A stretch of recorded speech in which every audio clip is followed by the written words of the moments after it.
அதில் ஒரு பாஜக மந்திரி ஒருத்தர் சொல்கிறாரு, விஜய் என்னப்பா விஜய் நடிகன் விஜய் நடிகன் விஜய் நடிகன் விஜய் நடிகன். ஆமாம் நான் நடிகன் தான், இப்போ யாரும் இல்லைன்றான். என்னமோ இவர் என்னமோ புதுசாக கண்டுபிடிச்ச மாதிரி. ஆனால் நான் அரசியலுக்கு வந்துட்டு நடிக்கல, அரசியல்லாம் நான் நடிக்கல.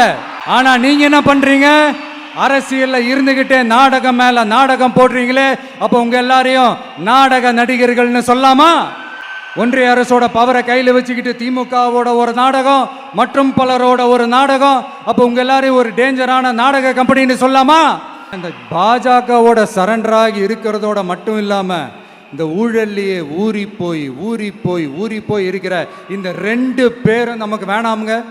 புதுசா ஃப்ரெஷ்ஷா ஒரு நல்லாட்சி கொடுக்கக்கூடிய, ஒரு மாற்றத்தை கொடுக்கக்கூடிய நம்மளுடைய டிவிக்கேவை நாம எல்லாருமா சேர்ந்து கொண்டு வருவோம்.